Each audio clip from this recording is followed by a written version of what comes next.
ഹജ്ജ് തീർത്ഥാടക സേവനത്തിനായി ബസ് ഗൈഡുകൾക്ക് പരിശീലനം ആരംഭിച്ച് സൗദി അറേബ്യ. ഹജ്ജ് തീർത്ഥാടകർക്ക് മെച്ചപ്പെട്ട സേവനം നൽകുകയാണ് ലക്ഷ്യമിടുന്നത്. അതോടൊപ്പം കൂടുതൽ സ്വദേശികൾക്ക് തൊഴിൽ ഉറപ്പുവരുത്തുകയും ലക്ഷ്യമിടുന്നുണ്ട്.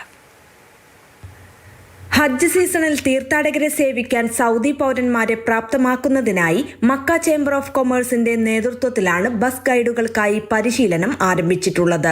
വിശുദ്ധ ഹജ്ജ് കർമ്മത്തിനായി വിദേശത്തു നിന്നും എത്തുന്ന ഹാജിമാർക്കായുള്ള ബസ് ഗൈഡൻസിനായുള്ള ഏകോപന കൗൺസിലുമായി സഹകരിച്ചാണ് പദ്ധതി ആരംഭിച്ചിട്ടുള്ളത്. ഇതിലൂടെ ഹജ്ജ് തീർത്ഥാടക സേവനത്തിന് ബസ് ഗൈഡുകൾക്ക് പരിശീലനം ഉറപ്പുവരുത്തും. മക്ക നഗരത്തിന്റെയും മറ്റ് വിശുദ്ധ നഗരങ്ങളുടെയും മേൽനോട്ടം വഹിക്കുന്ന റോയൽ കമ്മീഷന്റെ ഈ വർഷത്തെ ഹജ്ജ് തയ്യാറെടുപ്പുകൾ പുരോഗമിക്കുകയാണ്. കാര്യക്ഷമത വർദ്ധിപ്പിക്കുന്നതിനും തീർത്ഥാടകരെ സേവിക്കുന്നതിനുമായി ഓൾറൗണ്ട് പ്രവർത്തനങ്ങളിലാണ് റോയൽ കമ്മീഷൻ ഇപ്പോൾ. തീർത്ഥാടക അനുഭവം മെച്ചപ്പെടുത്തുന്നതിനും പുണ്യസ്ഥലങ്ങൾക്കിടയിലുള്ള യാത്ര മെച്ചപ്പെടുത്തുകയുമാണ് ലക്ഷ്യമിടുന്നത്.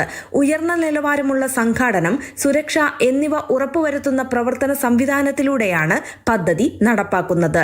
ബസ് ഗൈഡുകളുടെ റോളുകളും ഉത്തരവാദിത്തങ്ങളും പരിചയപ്പെടുത്തുന്നതിനോടൊപ്പം കർത്തവ്യങ്ങളും കാര്യക്ഷമമായി നിർവഹിക്കുന്നുണ്ടെന്ന് ഉറപ്പാക്കുന്നതിനും ഫീൽഡ് സന്നദ്ധത വർദ്ധിപ്പിക്കുന്നതിനും പ്രത്യേക പരിശീലനവും നൽകുന്നുണ്ട്.